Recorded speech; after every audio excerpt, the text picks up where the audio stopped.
Nakayama, a quien lo tenemos en línea. Senador Nakayama, ¿cómo te va? Te saluda Cristian Villancioto aquí en Oviedo Press Multimedios Radio Mundo Sol. ¿Qué tal, Cristian? ¿Cómo te va, Néstor? Y a toda la audiencia allí de Oviedo Press y todos los medios asociados. Bueno, senador, se te menciona como el ideólogo de la subasta de los sillones usados. ¿Cómo surgió esta idea? Bueno, resulta, Cristian, que todos sabemos que la decisión de adquirir nuevos sillones, como también de nuevas computadoras, a mi modo de ver, de forma absolutamente innecesaria, porque tanto los sillones como las computadoras que teníamos funcionaban y funcionan perfectamente. Lo que no quiere decir que un 20-30% eventualmente puedan requerir algún trabajo de mantenimiento y demás, pero no más que eso. Pero sin embargo, esta adquisición se realizó de una manera inconsulta, de una manera rápida, de una manera poco transparente. Ya nosotros nos enteramos posteriormente a través de la prensa de lo que había pasado. Pero ahí en una conversación que tuve en la mañana ayer con el presidente del Congreso, Silvio Beto Velar, le propuse yo que eventualmente, para poder paliar al menos en parte el impacto negativo que ha tenido económicamente la adquisición de estos sillones, se lleve a subasta los existentes y que sean adquiridos por quienes puedan mostrar interés, en un primer término abierto al público y en un segundo término, si no se tienen todos o el lote completo, a otro grupo más restringido que pueda ofertar para poder quedarse con algunos de ellos por motivo histórico o lo que fuese, porque como vos sabes, Cristian, la mayoría de los muebles útiles y demás dentro de una contabilidad llegan a tener valor cero en inventario, ¿verdad?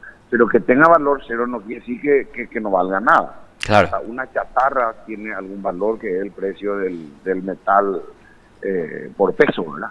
Y en este caso se le puede además sumar el valor histórico y demás que pueda tener.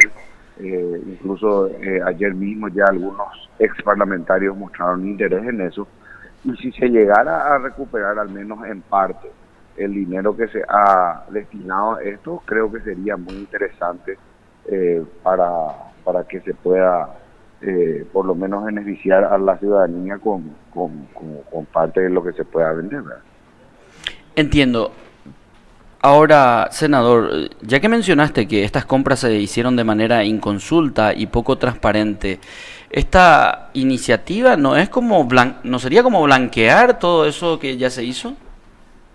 De ninguna manera, Cristian. Esto es absolutamente paralelo e independiente a la investigación que se tiene que hacer sobre la adquisición de estos bienes, ¿verdad? De ninguna manera aquí, al menos de mi parte, va a estar el de apañar un proceso irregular como adelanté se hizo, ¿verdad? Y creo que ya hay denuncias en relación a esto y eso tiene que seguir y se tiene que llegar hasta el fondo de la cuestión y deslindar las responsabilidades.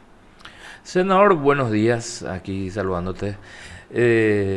Hasta los propios senadores tal vez podrían comprar sus sillones, digo, a manera de llevarlo de recuerdo, porque sé que los portanombres y algunas cuestiones siempre van y quedan ahí en el domicilio de un ex legislador a posteriori como una especie de recuerdo de su paso por el Congreso, por no decir algún admirador de X legislador que quiera tenerlo eso como recuerdo. Totalmente, ¿verdad? Eso fue lo que justamente motivó de alguna forma mi idea, ya que muchos van a tener interés en tener el sillón. El sillón realmente es un sillón muy lindo, el que yo usaba por lo menos está en buenas condiciones, es grande, tiene el bordado. El siguiente, me enteré hace unos días que ya tenía 20 años el sillón. Funcionaba perfectamente. A mi modo de ver, no había necesidad aún de cambiar eso ni cambiar otras cosas, como por ejemplo el alfombrado de la sala de sesiones, a mi modo de ver se hubiese hecho una limpieza profunda y ya está. Lo que he querido yo con esta propuesta, como aclaré hace un rato, lejos de que se interrumpa cualquier investigación, tiene que continuar porque las irregularidades las hemos anunciado siempre, incluyendo esta. En el caso de la computadora, yo he adelantado que no voy a recibir la computadora en mi despacho, porque la que tengo funciona perfectamente y no se usa más que para enviar y recibir correos, realizar algunas impresiones y punto, ¿verdad?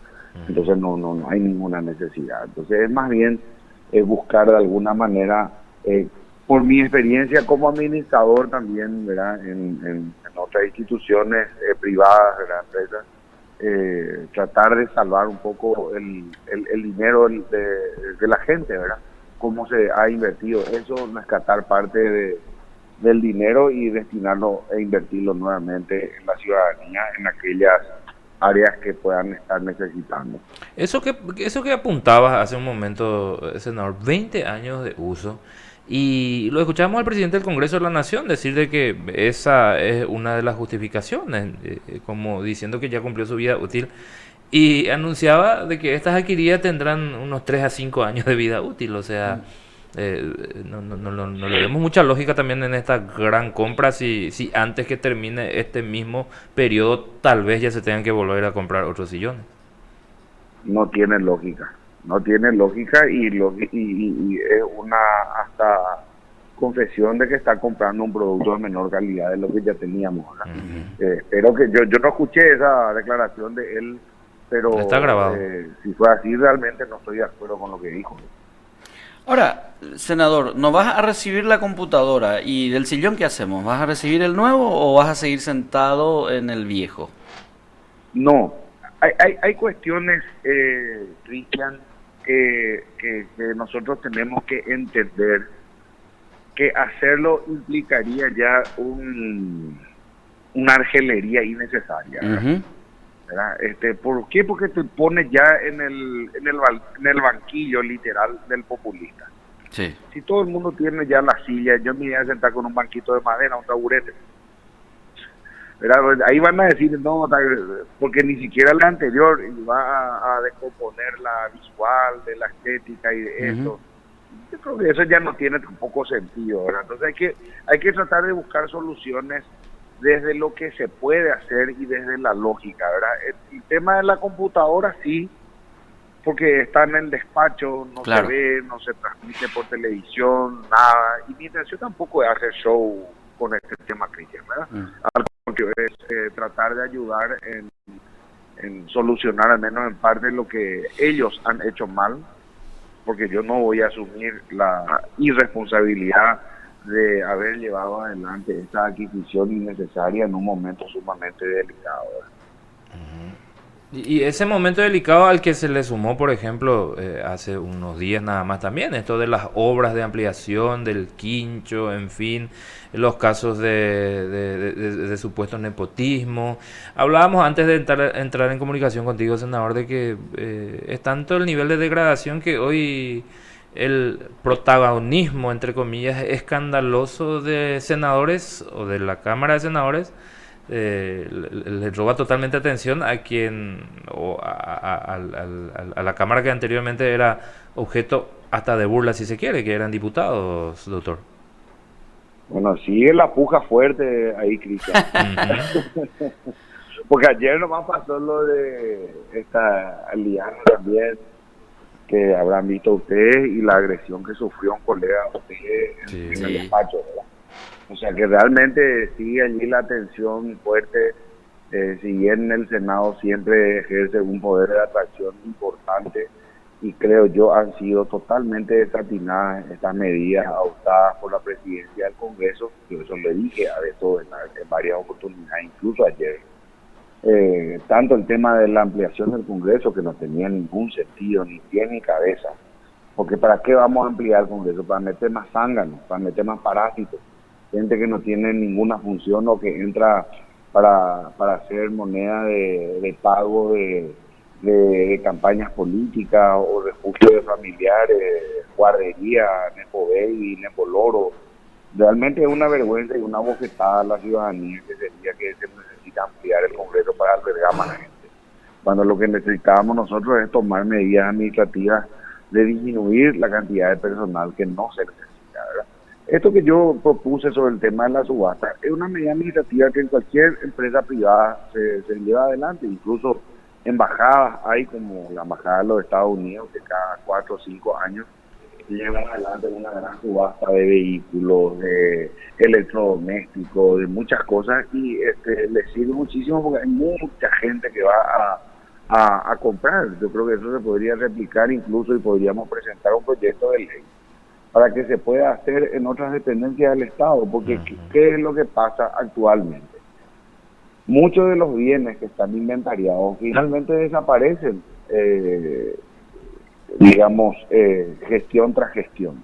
Terminan los 5 años, algunos llevan su silla, otros llevan mesa, llevan cuadros, llevan de todo, y finalmente se empieza de vuelta con el nuevo gobierno comprando todo lo que hace falta, ¿verdad? Cuando el Estado debería de mantener por toda la vida útil aquellos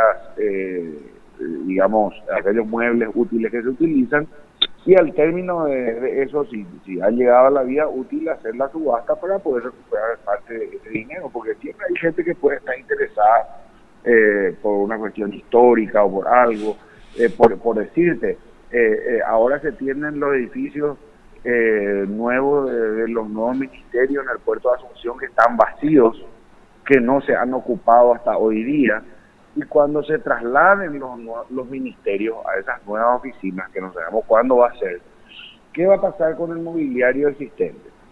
¿Qué va a pasar? ¿Se va a llevar el mismo? ¿Será que van a entrar, van a adaptarse, o ya se va a pensar en algo más moderno? ¿Qué va a pasar con los anteriores? O sea, tenemos que ir haciendo esa gimnasia, porque a veces por una cuestión de falta de ejercicio práctico también nunca se hizo eso en el Estado, ¿verdad? Senador, ¿en qué va a terminar todo esto? Los evidenciados por hechos de corrupción no dan brazo a torcer y sigue. Es decir, hoy en día en Paraguay la noticia está centrada en hechos evidenciados de corrupción, en hechos evidenciados de tráfico de influencia, de nepotismo, cobro indebido de salarios, tráfico de influencia. Todo esto todos los días se van evidenciando, pero quienes lo practican no dan brazos a torcer, y vemos también un ministerio público bastante endeble ante todo esto, senador. ¿A qué camino nos conduce toda esta situación? Lo que pasa aquí, Cristian, es que se evidencia de que estamos prácticamente solos, ¿verdad? Los pocos que estamos haciendo oposición real, más la prensa y la ciudadanía, porque la mayoría absoluta en ambas cámaras, en el gobierno y toda la aplanadora la tienen ellos, ¿verdad?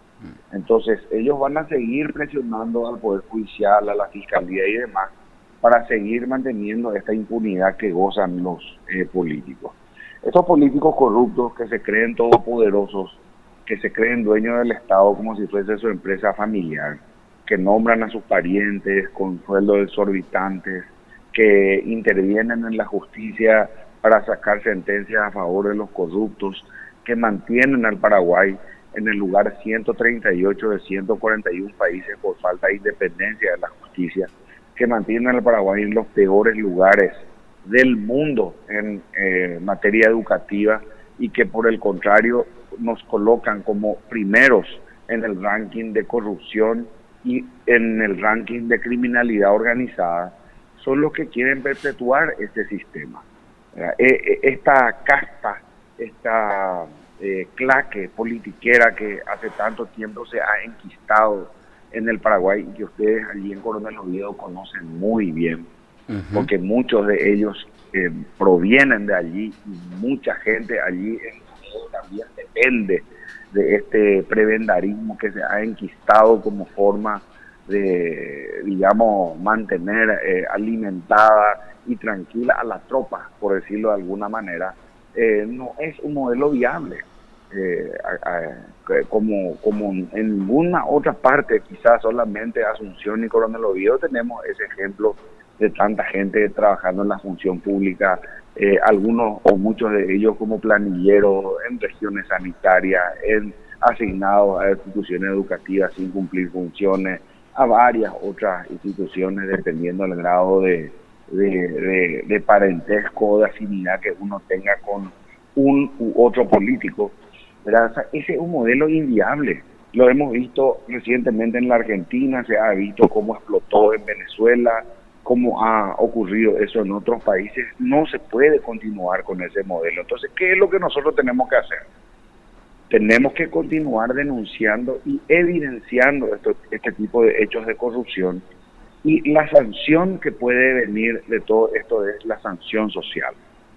Lamentablemente, la sanción judicial no va a venir, y yo le quiero pedir al pueblo ovetense y a todo el departamento de Caguazú, al quinto departamento de Caguazú, que se haga también de valor, de coraje, porque muchas veces nosotros vemos lo que pasa en Asunción, en otros lugares donde se le escracha a un político y a otro, y anímense ustedes a hacer lo mismo con sus corruptos. Dejen de apañar los hechos de corrupción y de que cuando llegan a la plaza le abrazan y le alzan como si fuese grande gente, cuando en realidad son los verdaderos responsables y verdugos del sistema que nosotros tenemos, del prebendarismo y del clientelismo. Lo que pasa es que existe tanta complicidad de parte de tanta gente que le rodean luego todo como para hacerle un círculo de seguridad para que nadie le diga nada.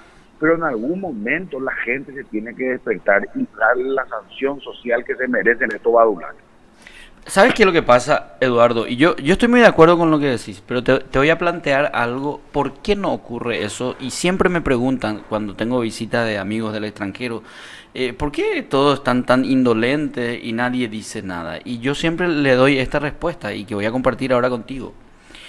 El Poder Judicial tiene 400 funcionarios, la Fiscalía tiene 300, la Municipalidad tiene 300, la Gobernación tiene 180, el Hospital tiene 1100, la Universidad Nacional tiene 1300, la ESAP tiene 40, el Ministerio de Educación tiene miles. Entonces, toditos, bueno, la gran mayoría entraron por la ventana colocados justamente por los corruptos. Entonces, cuando alguien dice, ¿por qué están todos calladitos? Y porque están por prebenda en sus puestos de trabajo y corren el riesgo de perder sus puestos de trabajo. Esa es la pura realidad, senador. Aquí fueron colocados en puestos claves personas a quienes se le baja de cualquier línea de crítica o cuestionamiento que pueda haber. Pero estoy totalmente de acuerdo contigo, Cristian. Por eso te decía que sé de la realidad, por eso ya te cité eso. Uh-huh. Ahora, sumemos todas estas personas que acabas de citar. ¿Cuántos son? ¿4,000? Uh-huh. ¿5,000? Más, tal vez, sí. ¿Cuántos son? ¿7,000? ¿10,000? ¿Y cuántos son en Oviedo y cuántos son en el departamento? Nosotros estamos sometidos a una minoría. Esa minoría privilegiada que cobra dinero, que cobra sueldo, que cobra prebenda, que cobra beneficios que el resto de la población no tiene, es la que nos está empobreciendo a nosotros. Eso es lo que tenemos que darnos cuenta.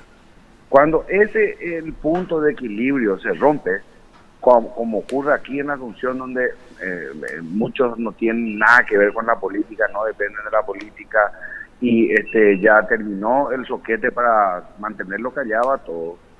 Entonces hay alguien que se levanta en algún momento y le dice, yo le voy a agregar algo al análisis que hoy hiciste que es muy cierto y que comparto como te dije. También el partido opositor, en el caso del PLRA en Oviedo, ha cometido exactamente las mismas prácticas prebendarias de nepotismo y demás que se les libra al Partido Colorado. Entonces, por ese lado existe también el problema de que existe techo de vidrio. Entonces yo le pido esto a la ciudadanía, no le pido siquiera a los partidos organizados ni mucho menos. Porque el que sube como presidente seccional o presidente de comité, generalmente lo que busca ella es un sujeto nomás también. Llama a mí que me toca, dónde, qué, cómo, etcétera. Dependiendo del nivel que tenga, puede pedir desde un contrato hasta una licitación. Entonces, lamentablemente esa es la manera en la que se ha manejado siempre, yo coincido contigo, pero de igual manera, vuelvo a insistir, se tiene que alentar la rebeldía desde un punto de vista sano. Nadie dice que se vayan a jugarle moquete, ni que le tiren una botella, ni mucho menos que se ejerza otro tipo de violencia, pero se tiene que hacer una sanción social. La gente tiene que decir, en este restaurante no le recibimos a estos corruptos, y se pone la foto de los badulaques ahí para que todo el mundo sepa. Me encantaría que eso hagan algunos locales en Oviedo, que hay muchos que son muy buenos, que yo suelo ir, ¿verdad? Lo que fuese, panadería, heredera, que se evidencie quiénes son los bandidos, los badulaques, que no se le tiene miedo. Cuando más gente haga eso, vas a ver cómo va a ir cambiando de a poco la sociedad. Y que se le premie también al que hace bien. Si alguien tiene una buena gestión, sea colorado, liberal o lo que fuese, bueno, vamos a aplaudir esa gestión. Pero aquel que hace una mala gestión y por el contrario pretende perpetuarse en el poder, atornillarse a la silla, a ese le tenemos que decir algo, che hermano, ya, o alema, hora más, ya andate un poco ya a tu casa y dejarnos otra vez acá nosotros, vamos a buscar a otra persona que pueda administrar mejor las cosas públicas. Eso es lo que falta un poco también, creo yo, en la sociedad ovetense en particular, pero en la sociedad paraguaya en general también. Senador, y eso que la sociedad también lo vemos bastante tolerante de un tiempo a esta parte, y antes de ir evolucionando quizá ni siquiera los propios actores políticos o las instituciones están hoy contribuyendo a que la ciudadanía ejerza un compromiso mucho más responsable y maduro con la democracia misma. Hoy, por ejemplo, vemos que en el Congreso de la Nación, por los actores políticos del oficialismo, o aquellos que podríamos decir también aliados al gobierno de turno, se lo llevan por delante absolutamente todo. No hay debate, no hay socialización de proyectos de leyes, eso se traslada también a ministerios, instituciones y demás, y consecuentemente ese nivel de tolerancia, no sé si se sigue acrecentando, o la indiferencia ciudadana es tal que se resignan a sus propios verdugos. O sea, el ejemplo ni siquiera llega desde donde tendría que partir, desde arriba, senador. Mira, Cristian, voy a repetir lo que te dije hace un rato cuando me preguntaste qué tenemos que hacer y hacia dónde vamos a ir. Partamos de la realidad, Cristian. No se le puede pedir peras al olmo. La realidad es que tenemos una minoría absoluta en ambas cámaras, y en el gobierno ni hablar. Participación cero. Entonces esa realidad no la vamos a cambiar, al menos en un tiempo prudencial. Esa aguja no se va a mover. ¿Eso quiere decir que nosotros tenemos que quedarnos quietos, sentados en una sillita? No. Lo que tenemos que hacer es seguir denunciando los hechos de corrupción, los pocos que seamos opositores, seamos 3, 5, 7, 10, 12 o lo que fuésemos. La prensa tiene que seguir cumpliendo su papel. Creo que la prensa en este tiempo, en estos 6 meses y pico del nuevo periodo legislativo, ha tenido un rol protagónico y muy importante, y sigue teniendo. Yo ayer dediqué nuevamente uno de mis principales tweets a el ejercicio de la prensa libre, luego de la agresión que sufrió un colega de ustedes de color en la sala en el despacho de esta Aliana, esta chica, la hija del vicepresidente, porque es un ataque a la libertad de prensa. Entonces nosotros tenemos que defender la prensa, porque como dice la Corte Interamericana de Derechos Humanos, la libertad de prensa no es otra cosa que la libertad de expresión, y la libertad de expresión no es otra cosa que la libertad de pensamiento. Tres libertades que están garantizadas en la Constitución Nacional. Entonces, cuando alguien ataca a un periodista, como se hizo ayer, se ataca la libertad de expresión y se ataca la libertad de pensamiento. Se ataca la libertad y el derecho de la ciudadanía de ser informada.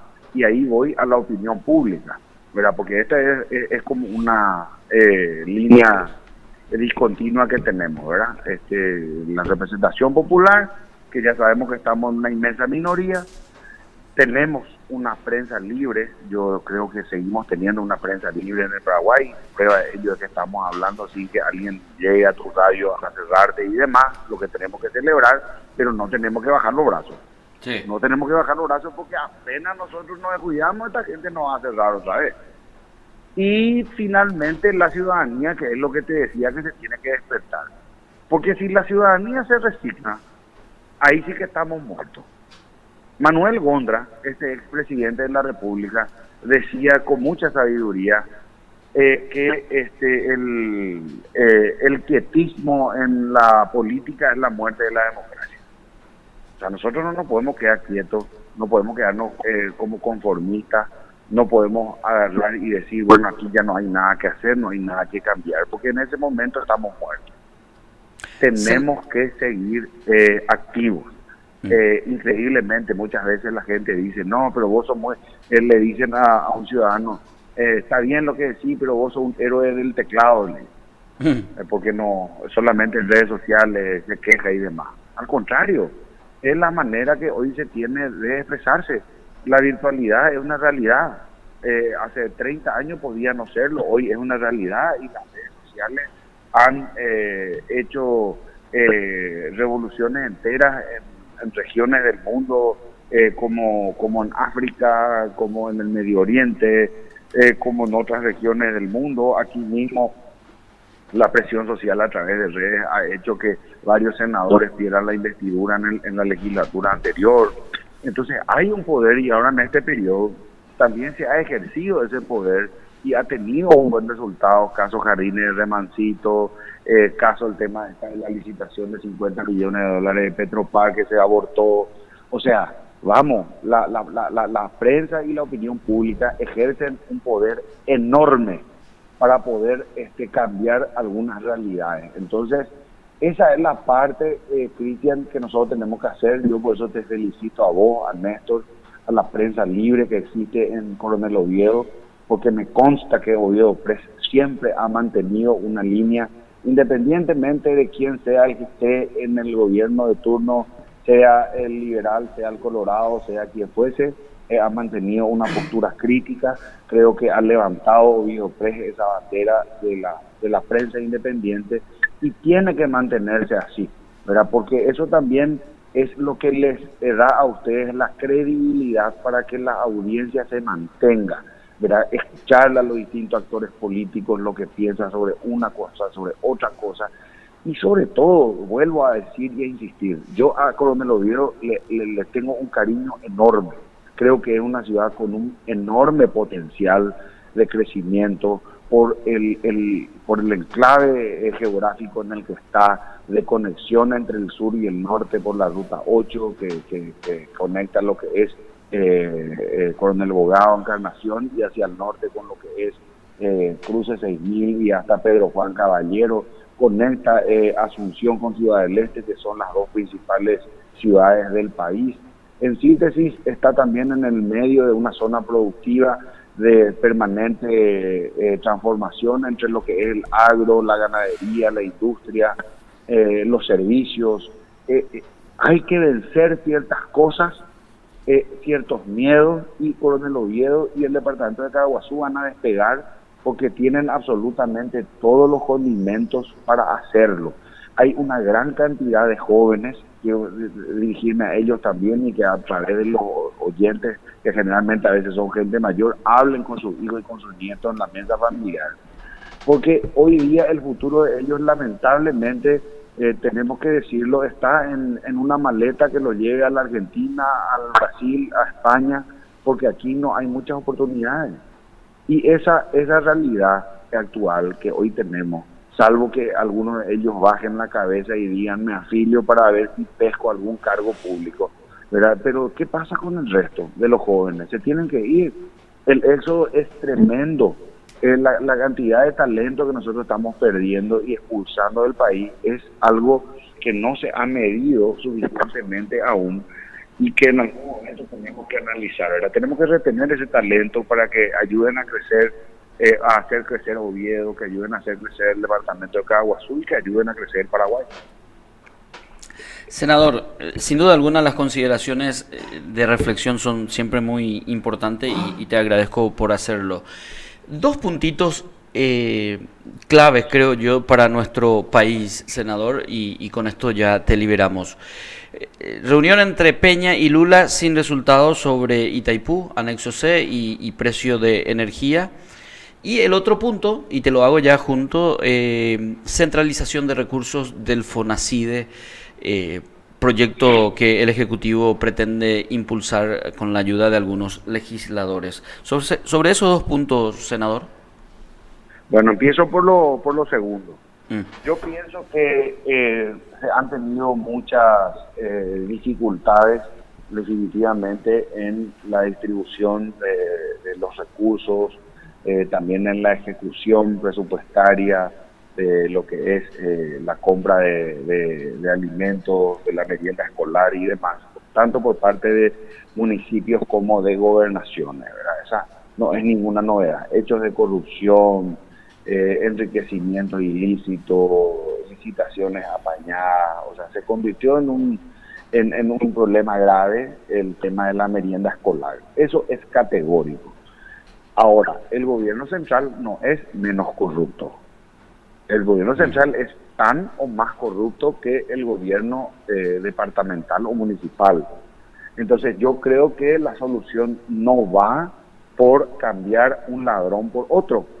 La solución en este caso va por extremar los controles que se tienen que hacer, tratar de estandarizar el tipo de alimentos que se tiene que proveer, dividido por regiones, porque sabemos que en Amapay los alimentos locales disponibles son diferentes a los que podemos encontrar en el departamento de Ñeembucú, por decirlo de alguna manera, o los que se tienen en Boquerón, distintos a los que se tienen en Cazapá. Son realidades diferentes, pero se tiene que trabajar de acuerdo a la experiencia que se ha tenido y buscar estandarizar eso. No puede ser de que en dos municipios que están al lado uno de otro se tenga una diferencia del 100% en el precio de la merienda escolar, ¿verdad? Pero yo creo que por ahí tiene que ir la mano. La Contraloría tiene mucha experiencia en este tema porque le ha tocado auditar municipios, gobernaciones de todo el país, y también al Ministerio de Educación, que también tiene en parte la tarea de la merienda, y entonces a partir de allí se tiene que buscar una estandarización. Punto. Eso es lo que creo sobre eso, ¿verdad?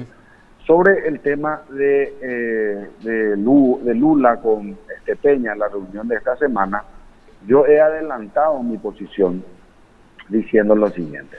Primero, es la negociación más importante que tiene el Paraguay en las últimas décadas, porque puede comprometer el presente y el futuro de nuestro país, recordando que el pasado ya no podemos solucionar. Esto es más o menos como el tema de la silla. Es decir, si vos me preguntás a mí, yo te diría que el Tratado de Itaipú, de hecho, es un tratado leonino, es un tratado que ha sido ampliamente favorable a Brasil en todos los sentidos.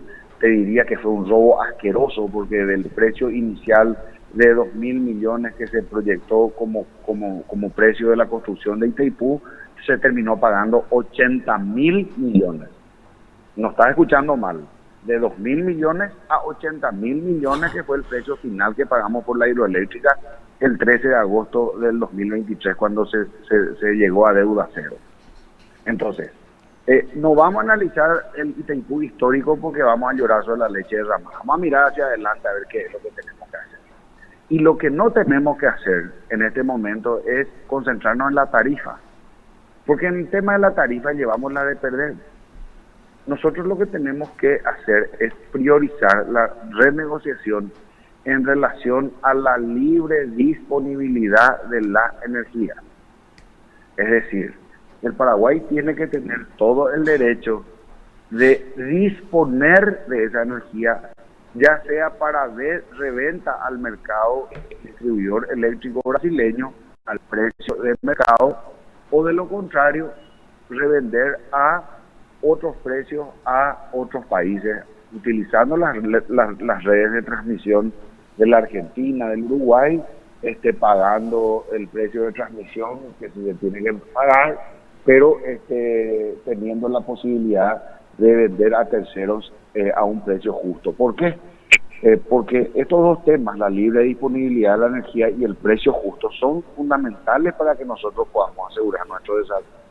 Porque nosotros, durante todo este tiempo, desde que se inició a generar energía con la primera turbina, ya por el 82-83, hasta hoy, estábamos siempre obligados a revender la totalidad del excedente de la energía al Brasil a un precio ya prefijado, que es un precio irrisorio, un precio absurdo. Entonces a nosotros no nos pueden seguir imponiendo que se venda a ese precio y que el único mercado sea el brasileño. Nosotros tenemos que pedir por eso o libre disponibilidad y o precio justo. Al tener esas dos cosas no tenemos problema de revenderle al Brasil. Vamos a revenderle el 100% de nuestro excedente, vamos a revenderle, pero a un precio justo, que nos paguen lo que vale la energía. Vamos a cambiar la película por otro tipo de fuente de energía, Cristian, para que la gente entienda. Sí. En el año 73, el precio de los barriles de petróleo era absolutamente distinto. Y ahí se tuvo una crisis de los barriles de petróleo, se llamó así, que incluso terminó tumbando a Richard Nixon de la presidencia de los Estados Unidos y generó una serie de cambios a nivel global, como el abandono del patrón oro y una serie de cosas, ¿verdad? Te voy a decir una estupidez. Vamos a suponer que el barril de petróleo en ese momento valía $5. ¿Cuánto vale el barril de petróleo hoy? Vale, no sé, $120 el barril. Nosotros podemos pretender que la energía eléctrica valga lo mismo que en el 73 cuando fue fijado el precio de la energía. Obviamente que no. Pero ellos quieren seguir comprando el barril a $5. Eso es lo que pasa. Por eso nosotros tenemos que concentrarnos en la libre disponibilidad y en el precio justo y dejarnos de insistir con el tema de la tarifa. Porque ellos están insistiendo, me refiero al gobierno, con esa vía, porque lo que buscan es un préstamo gigante para disponer de una gran cantidad de dinero, ejecutar ahora y que esa sea su campaña política. Pero no les interesa el futuro de las generaciones que van a venir, ni con qué van a quedar. No nos olvidemos de la famosa frase que dice, pan para hoy, hambre para mañana. Eduardo, muchísimas gracias por tu tiempo y por estas consideraciones y el análisis. Y a ver si tenemos alguna idea también sobre las 100 computadoras que van a quedar ahí en algún depósito seguramente. Sí, eso se tiene que destinar a una institución educativa, a gente que necesite, ¿verdad? Principalmente instituciones, ¿verdad? Porque de lo contrario eso se va a rapiñar y va a terminar en casa de operadores políticos. Es lo más probable. Eduardo, un abrazo. Abrazo. Eduardo Nacaya.